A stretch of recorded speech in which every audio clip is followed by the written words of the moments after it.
fresh in the heart of sales season up in Johannesburg, and we're here at Emperor's Palace. We always try to catch up with David Allan. He is a platinum sponsor of the Breeding to Win show, and when he does come to town, we try and make the most of it and get a bit of insight from you. David, once again, welcome back to South Africa. Thank you very much. It's the 8th trip this year, which actually isn't a record, but anyway, very pleased to be here as ever.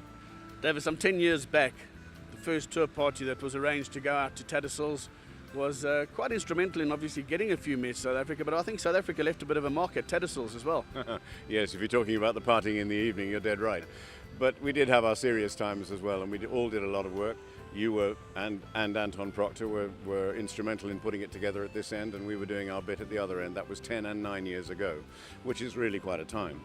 And it's time we did it again, I think, because of course people can't go rushing around overseas buying mares every 5 minutes, but now is a time where we're seeing a development, I think, of appreciation of pedigrees, both the good domestic pedigrees here and those overseas, and it would be nice to bring in some fresh blood.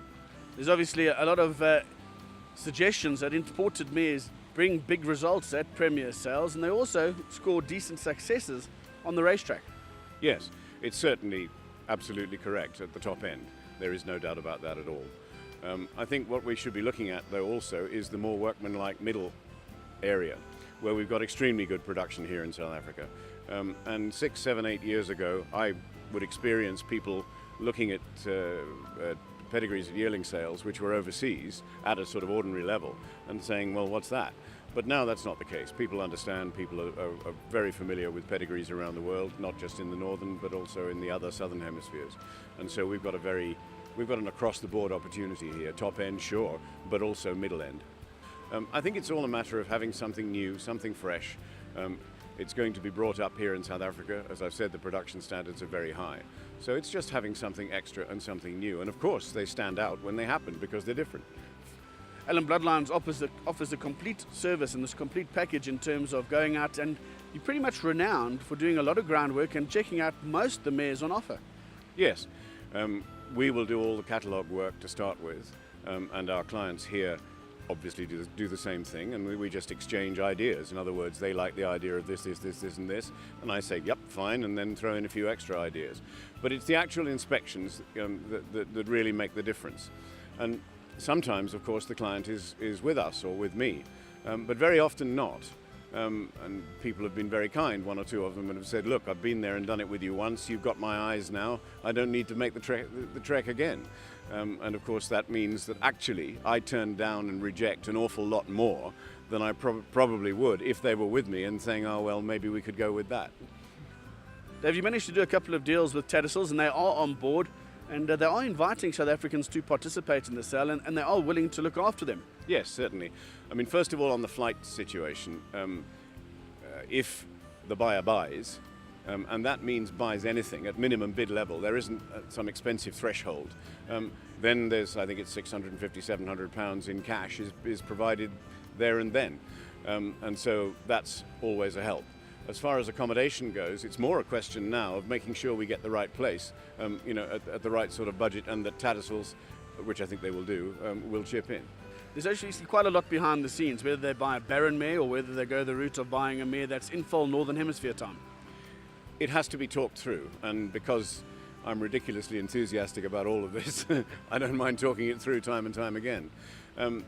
The more elaborate thing to do, and costly in terms of keep, is to buy a mare in foal Northern time, to take that foal not long after the purchase, and then to keep the mare in the UK or Ireland, and cover the mare Southern time, use the foal to defray the expenditure of keeping all that going, and maybe more, maybe helping with the price of the mare, depends. If you get a crooked filly, you aren't going to get too much, but if you get a nice strong colt foal, you'll always get good money. It's a very, very honest, workmanlike market, the foal market. So that does generate some revenue, and then almost a year after purchase, the mare will go south, having been covered Southern Hemisphere time. One or two people leave mares up there all the time, breeding Southern time, but that's in its infancy. Dave, obviously you've been involved in this for some time now, but you've got some very good contacts that allow breeders to access a farm at a decent discounted rate for South Africans and also Southern Hemisphere stallions. Yes, on the stallion side, Of course, it has to be stallions that are not shuttling to Australia, but that is not a negative situation at all, because Juddmonte, for example, whether it's Frankel and Oasis Dream and all those guys, or whether it's cracking new horses at a fraction of the fees, like Bated Breath, they're there all the time. They will not shuttle. Dali always has one or two. There are always reasonably interesting horses to use, and to produce something which in the sales here would be a little bit exotic. Let's go one step further now. The guys purchase the mares. They rely on you to get the Southern Hemisphere cover, or to actually board the mare and watch the foaling take place. Do you manage that whole process? Yes, all the way through. And I think it's, if I can say, it's a characteristic of what we do. There are outfits that act as purchasing agents, and they do that and they hand over, and that's it. It's gone. Almost everything that we buy of any sort, we stay with it somehow or other, either as the hands-on manager on behalf of a client, very often new to the industry one way or another, or people who are overseas who need their interests looked after while the mare is not with them. So yes, we do all of that. And you talked about keep rates and things like that. I mean, obviously it's sterling keep, so it has to be factored in, which is where the foal helps, pay for that kind of thing, admittedly in arrears.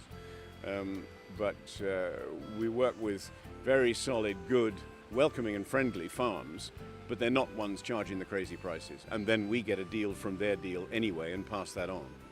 But having said that, we're dwelling particularly on that, which, as I said a few minutes ago, was the elaborate, the straightforward thing is to buy barren mares, which can often be a real bargain, or fillies off the track who are starting, and they can go more or less straight to South Africa. We don't have all that hassle. And when they come to South Africa, and this is a key point, they will have 2, 3, 4 months to acclimatise before the breeding season starts here. Is a breeder who has maybe 500,000 Rand available to purchase to get involved in a project like this, would their 500,000 Rand be enough to actually have a significant impact? Absolutely, no doubt. The spend for most of our South Africa purchasing, which including the jamboree that you referred to earlier on, has been something like, I think it's just under 70 fillies and mares coming in here from that particular source, from Tattersalls.